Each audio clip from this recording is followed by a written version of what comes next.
Every day, around 52,000 gallons of tomato sauce are produced in this factory. To create such a massive quantity, enormous harvesters gather millions of fresh tomatoes. But how exactly is tomato sauce made on such a large scale?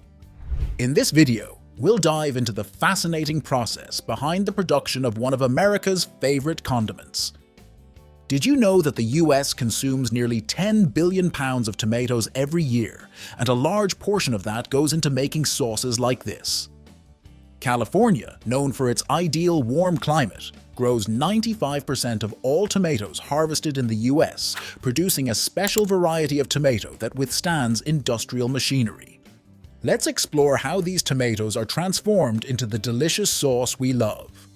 During tomato harvesting season, about 110 million pounds of tomatoes are processed every year. As mentioned, 95% of US tomatoes come from California, where the warm days result in incredibly flavorful tomatoes.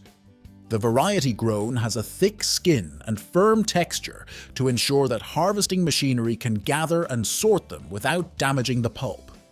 2 to 3 weeks before the harvest, the water supply is cut off. This dry period concentrates the pulp, making it denser and meatier. After 90 days of growing, the tomatoes are ready to be harvested. Technology has revolutionized the tomato business. This harvester is like a factory on wheels, operated by 4 workers. Sharp blades cut the roots and send the tomato plants onto a conveyor belt. The plants are lifted onto the harvester, where metal prongs shake the tomatoes loose from the vines. The agitator separates the heavier fruit from the plant and spits out the debris at the back, recycling it as compost for next year's crop. However, the machine also picks up unwanted items like dirt, rocks, and unripe tomatoes. A laser scanner helps by separating red tomatoes from the green ones, scanning for anything that isn't a deep red and preventing it from entering the machine. A conveyor belt carries the ripe red tomatoes to a trailer running alongside the harvester. Each trailer can hold 300,000 tomatoes, and they fill about 24 trailers a day. Each truck carries exactly 22 tons of tomatoes, ensuring minimal damage during transportation. Once a truckload of 22 tons is ready, the tomatoes are delivered to the canning factory. There, the trailer is filled with water, and the tomatoes float out through a side door. 2.5 million tomatoes enter the factory every day from July to October. First, a jet of water propels the tomatoes through a steel channel with dirty water from soil and debris draining off through grooves in the belt. The tomatoes are dropped into a clean, water-filled channel, allowing any small stones to sink to the bottom, where they are filtered out. Floating the tomatoes in water protects them from bruising and begins the gentle cleaning process. Next, the tomatoes float into a large tank, where jets gently agitate the water for a more thorough cleaning. In the first bubble tank, bubbles keep the tomatoes in suspension, moving and cleaning them at the same time. Then, the tomatoes are sent to a sorting line, where they are sprayed clean as they move up a conveyor. An electronic sorter removes any damaged, discolored, or unripe fruit. Pneumatic fingers eliminate those tomatoes from the batch in less than a second. The tomatoes that pass the test are moved to the next phase. They are dipped into a hot bath, which loosens their skins. Afterward, the tomatoes move through a peeler that gently removes the skins, leaving the rest of the tomato intact. A spray washes away the skins that fall through rubber discs, ensuring no dirt is left behind. After peeling, the tomatoes move to another conveyor, where spray jets give them a final rinse. The tomatoes fall down a chute to the cutting machine, where 2 giant stainless steel blades slice through them at high speed. It's almost imperceptible to the human eye. The conveyor belt carries them to rotating blades, which can slice up to 9 pounds of tomatoes per second. The sliced tomatoes pass by workers who remove any pieces that aren't perfectly red. While the tomatoes continue along, another process begins in the plant. Palletizers unload stacks of empty aluminum cans to keep a constant supply for the filling machines. Meeting the demand for filling is critical for keeping the production lines moving.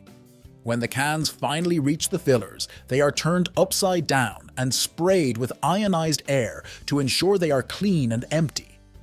The tomatoes are transferred to a crushing machine that turns them into a puree.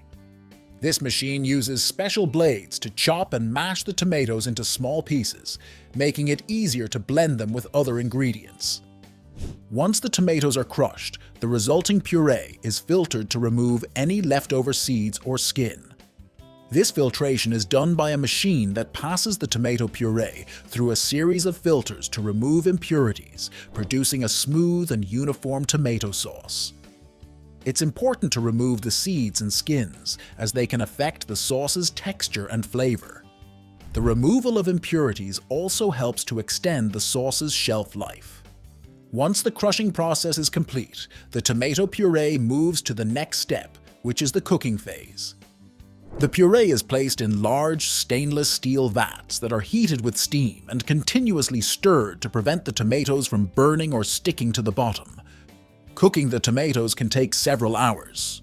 In a separate vat, a careful sauté of onions and garlic is prepared, producing a savory oil that will be blended into the sauce. Around 20 pounds of fresh onions and garlic are introduced into a pot filled with sunflower oil. The tomato puree is then transferred to large mixing tanks, where the sautéed oil and other ingredients like salt, sugar, spices, and vinegar are added. The mixing process is crucial to ensure all ingredients are evenly blended and that the tomato sauce has a consistent flavor. The ingredients cook together for 20 minutes to achieve proper homogenization. Once the tomato sauce is mixed, it is pumped through pipes to the pasteurization room. The mixture is heated to high temperatures to kill any bacteria or microorganisms, ensuring a longer shelf life. After pasteurization, the sauce is cooled before it is packaged. The pasteurized tomato sauce is then sent to the filling room, where the cans are lined up and ready to be filled. The filling machine pours the sauce into the aluminum cans. The packaging process is completely automated.